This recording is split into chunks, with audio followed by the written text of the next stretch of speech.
नमस्कार, मैं हूं श्रीनारायण तिवारी और आप देख रहे हैं नेशनल न्यूज। छत्तीसगढ़ के मुख्यमंत्री के दिन खराब आते दिख रहे हैं।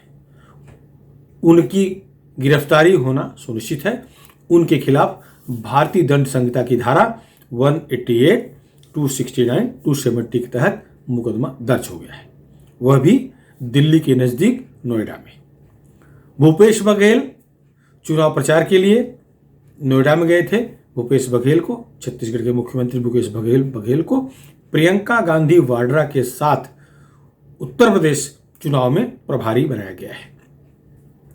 छत्तीसगढ़ के सरकारी संसाधन, हेलीकॉप्टर, विमान आदि की सेवा लेने के लिए ही कांग्रेस ने उन्हें उत्तर प्रदेश में निर्वाचन प्रभारी बनाया है पार्टी की ओर से, जिससे कि उनके साथ प्रियंका वाड्रा या कांग्रेस का कोई और नेता जाए तो उसे मुख्यमंत्री को मिलने वाली सुविधाएं जो बघेल को मिलेंगी वो उसे भी अपने आप मिल जाए। वैसे गांधी परिवार तो सुरक्षित है, सुरक्षा के लिहाज से अति सुरक्षित श्रेणी में है, तो उनको तो सुविधाएं मिल ही रही हैं, लेकिन पार्टी ने अन्य संसाधनों को उपलब्ध कराने के उद्देश्य से बघेल को आगे किया है।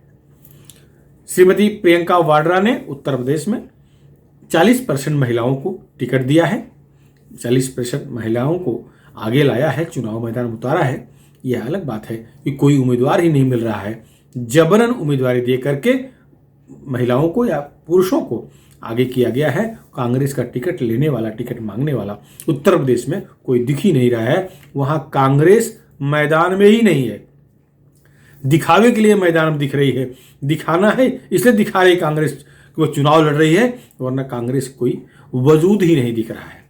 वहां लड़ाई भारतीय जनता पार्टी व एनडीए या उनके मित्र पक्ष और समाजवादी पार्टी व उनका घटक दल, उनके साथ जो संगठन है, जो पार्टी हैं, इन्हीं के बीच में लड़ाई होती दिख रही है।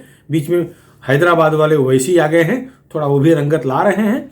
बाकी न मायावती का कोई खास प्रभाव दिख रहा है, न प्रियंका वाड्रा का, न राहुल गांधी का, न कांग्रेस, मतलब किसी कोई प्रभाव दिख ही नहीं रहा। भूपेश बघेल पर जो मुकदमा दायर हुआ है, आचार संहिता उल्लंघन और पेंडेमिक एक्ट, महामारी को बढ़ावा देने वाला जो कानून है, जो वहाँ पर 22 जनवरी तक प्रचार पर रोक लगाया गया है, पूरी तरह से रोक लगा है, लेकिन इन्होंने कानून की धज्जियां उड़ाते हुए नियमों को ताक पर रखकर नोएडा में प्रचार किया। इसी के लिए इन पर मुकदमा दायर हो गया है। रविवार की बात, रविवार को प्रचार किए, दिन भर घूमे पंखुड़ी पाठक के लिए। पंखुड़ी पाठक को नोएडा विधानसभा क्षेत्र से उम्मीदवारी दी गई है, तो उनके लिए दिन भर प्रचार किए, भीड़ लेके गए। 4 से 5 व्यक्ति के अलावा कोई प्रचार में नहीं जा सकता, घर घर प्रचार करना है। खैर, प्रचार ये घर घर वाले योजना के तहत ही कर रहे थे, लेकिन उस वक्त बड़ी भीड़ थी, जो पेंडेमिक एक्ट का उल्लंघन था, निर्वाचन आयोग के आदेशों का उल्लंघन था। इसलिए दिन भर तो प्रचार किए, लेकिन शाम को मालूम पड़ गया कि इनके खिलाफ एफआईआर हो गया है, जिनमें धाराएं लग गई हैं। आईपीसी की धारा 269 में 6 महीने की जेल है, 270 में 6 महीने की जेल है, 188 में 1 महीने की जेल है। तीनों जो धाराएं लगी हैं, तीनों में जेल के साथ आर्थिक जुर्माना, दंड, और दोनों साथ में सजा सुनाई जा सकती है। इसके अनुसार तीनों धाराओं के तहत ये कम से कम 13 महीने की जेल का प्राविधान हो चुका है। और निश्चित है चुनाव आयोग इस बार माफ करने के मूड में नहीं है किसी के। मैं बघेल की बात नहीं कर रहा हूं। चुनाव निर्वाचन आयोग को जिस तरह से न्यायालय ने लताड़ा है, बंगाल में चुनाव हुआ, असम में चुनाव हुआ, जिस तरह से वहां पर पेंडेमिक एक्ट का उल्लंघन हुआ है, कोरोना प्रोटोकॉल का अनुसरण नहीं किया गया, भीड़ इकट्ठा हुई और सर्वोच्च न्यायालय ने, हाई कोर्ट ने अलग अलग आदेशों में आयोग को कटघरे में खड़ा किया। आज जो आयोग है वो किसी को माफ करने के पक्ष में नहीं है। तो निश्चित है अगर एफआईआर हुआ है तो इसका जो अंतिम फैसला होगा वो जरूर होगा, देर सवेर 4-6 महीने के अंदर ही फैसला हो जाएगा। तो बघेल के ऊपर एक तलवार लटकती दिख रही है। खैर, ये पार्टी के लिए शहीद होने वाला मामला है। पार्टी के प्रचार के लिए गए थे और पंखुड़ी पाठक के लिए प्रचार कर रहे थे, तो ये पार्टी के लिए शहादत का मुद्दा है। अगर गिरफ्तार होंगे, जेल जाएंगे, सजा होगी, तो इनकी छवि पार्टी के लिहाज से पार्टी के कार्यालय में, दफ्तर में, पार्टी आलाकमान की निगाह में बड़ी हो जाएगी, बढ़ जाएगी। हर कांग्रेसी यही चाहता है, अपना वजन दिखाने के प्रयास करता है। ये भी वजन ही दिखा रहे थे, इन्हें पता था कि नियम का उल्लंघन हुआ है, नियमों का उल्लंघन हो रहा है, फिर भी प्रचार किए। 10 जनपद को खुश रखने के लिए जो इन्हें करते बना किए। अब तर्क दे रहे हैं कि मेरे ऊपर तो जो धाराएं लगा दी गई हैं वही धाराएं उसी इलाके में भारतीय जनता पार्टी के मंत्री प्रचार कर रहे थे, उनके खिलाफ भी धाराएं लगनी चाहिए, उन पर क्यों नहीं हुआ। तो ये भूल गए कि ये धारा जो लगाई है वो निर्वाचन आयोग ने लगाया है।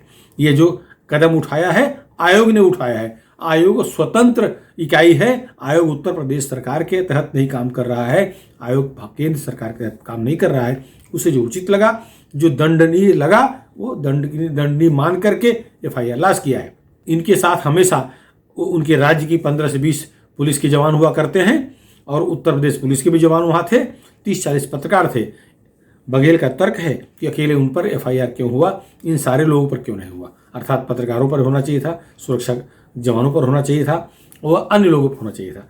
खैर, यह बात जब आयोग ने स्पष्ट कर दिया है कि कोई भी 5 व्यक्ति से ज़्यादा भीड़ लेकर के घर घर प्रचार नहीं कर सकता, तो इन्हें मान के चलना चाहिए था, या तो अपने सुरक्षा रक्षकों को हटाकर प्रचार करना चाहिए था, या फिर वो 5 का आंकड़ा पार न होने देना चाहिए था। सुरक्षा रक्षक कितने रखने हैं, कैसे रखने हैं, ये बैठ करके प्लानिंग करनी चाहिए थी। आयोग से अग्रिम परमिशन लेना चाहिए था, लेकिन नहीं, मुख्यमंत्री हैं तो नियम कानून को ताक पर रखकर कुछ भी कर सकते हैं। छत्तीसगढ़ के मुख्यमंत्री, इनके पिताजी ऑलरेडी जिस तरह से बयान देते रहते हैं, दिए हैं उत्तर प्रदेश के बारे में, तो ये अपने को सर्वोच्च मानते हैं, इसमें कोई दो राय नहीं है। उत्तर प्रदेश को तो ऐसे ऐरा गहरा राज्य समझते हैं। इनके पिताश्री उत्तर प्रदेश लखनऊ में जाकर के जुलाई अगस्त की बात आपको याद होगा, जिस तरह से उन्होंने ब्राह्मणों का अपमान किया। ये उनके सुपुत्र हैं, मुख्यमंत्री हैं। जब ये जहाँ जा रहे हैं वहाँ के ब्राह्मण, वहाँ का ब्राह्मण समाज, वहाँ का सवर्ण समाज इन्हें ढूंढता है, पूछता है ये वही बघेल हैं जिनके पिताजी ने हम सबको गाली दिया है। इस तरह से इनको वहाँ इंगित किया जाता है। उत्तर प्रदेश में ये कितने लाडले हैं, कितने सबके प्रिय बन गए हैं, पसंदीदा बन गए हैं वहाँ के ब्राह्मणों को, इसका अनुमान आप लगा सकते हैं। ब्राह्मणों के लिए बहुत प्रिय है, क्योंकि इनके पिताजी नंद कुमार जी ने जिस तरह से ब्राह्मणों को गरियाया है, अब शब्द कहा है, FIR हुआ, अरेस्ट हुए, वो अलग मुद्दा है, वो भी नाटक किए। नौटंकीबाज तो राजनीति वाले होते ही हैं, वो तो राजनीति के मुख्यमंत्री के बाप हैं, तो नौटंकी करने में भी उस तरह से बाप होंगे। उन्होंने नौटंकी किया, लेकिन उसका परिणाम, दुष्परिणाम उत्तर प्रदेश के जो उम्मीदवार हैं, चुनाव लड़ रहे हैं कांग्रेसी, उनको भुगतना पड़ेगा। प्रियंका वाड्रा बड़ा बड़ा त्रिपुंड लगा करके, चंदन लगा करके, रुद्राक्षी माला धारण करके उच्च कोटि की ब्राह्मणी बनती हैं। राहुल गांधी जनेऊ पहन करके, वो भी कपड़े के ऊपर, ब्राह्मण बनते हैं। ब्राह्मण कहते हैं, खुद कश्मीर भाषण में कह चुके हैं, वो भी कश्मीरी पंडित हैं। तो वो पंडित वो हैं, और पंडितों को गाली दिया बघेल के पिताजी ने, तो एक शब्द नहीं बोले, न भाई न बहन।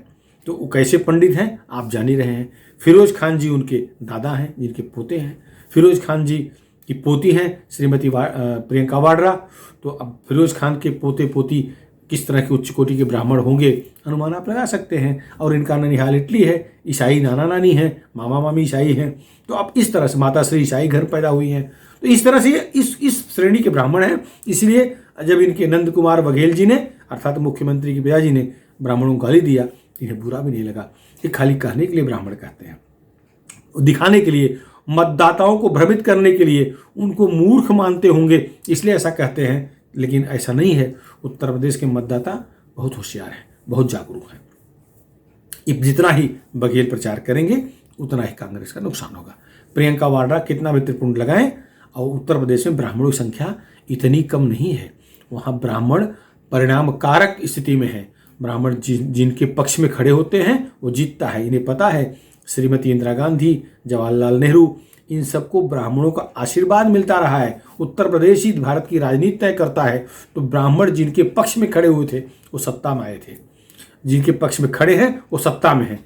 अब बघेल जिनको चिढ़ा के आए हैं, परेशान करके आए हैं, नाराज करके आए हैं, और अब उनके सुपुत्र जी वहाँ जा कर के प्रचार कर रहे हैं, तो कांग्रेस की डूबती नैया को और डुबो रहे हैं, फायदा नहीं हो रहा है। खैर, पंखुड़ी पाठक वही ब्राह्मण है, उनके प्रचार के लिए गए थे, लेकिन जब जहाँ जहाँ घूमे होंगे भूपेश बघेल, वहाँ ये चर्चा अवश्य हुई होगी, हाँ ये वही बघेल जी हैं जिनके पिताजी ब्राह्मणों का लेते हैं। पंखुड़ी पाठक का हर पल 200-500 वोट घटाए होंगे, बढ़ाए नहीं होंगे। वहाँ के लिए घाटे के सौदा हैं, इनको जितना वहाँ प्रचार में लाया जाएगा उतना कांग्रेस का नुकसान होगा। अब इनका जो तर्क है वो ये है कि चुनाव आयोग निष्पक्ष काम नहीं कर रहा है। खैर, अब मुकदमा कोर्ट में देखें, कोर्ट में लड़ें और वहाँ निपटें, लेकिन उत्तर प्रदेश पुलिस इन पर एक्शन अवश्य लेगी, जिस तरह से बाकी लोगों पर लेती है इन पर भी लेगी। आयोग कठोर कदम उठाने के पक्ष में दिख रहा है, कठोर कदम उठाने के मूड में है, ऐसा लग रहा है। तो आयोग भी निश्चित रूप से इसको एक अंत तक ले जाएगा, परिणामकारक अंत तक ले जाएगा, जिसका रिजल्ट दिखेगा, अर्थात दंडित करेगा। फिलहाल इस मुद्दे पर इतना ही। भूपेश बघेल गिरफ्तार हो सकते हैं, भूपेश बघेल पर कार्रवाई हो सकती है, सजा हो सकती है, ऐसा माहौल बनता नजर आ रहा है। आपको हमारा वीडियो पसंद आया हो तो आप इसे शेयर करें, सब्सक्राइब कर लें चैनल को, और हाँ, यदि आपको अपनी राय व्यक्त करने की इच्छा है तो आप हमारे चैनल नेशन न्यूज चैनल के कमेंट बॉक्स में जरूर लिखें। धन्यवाद।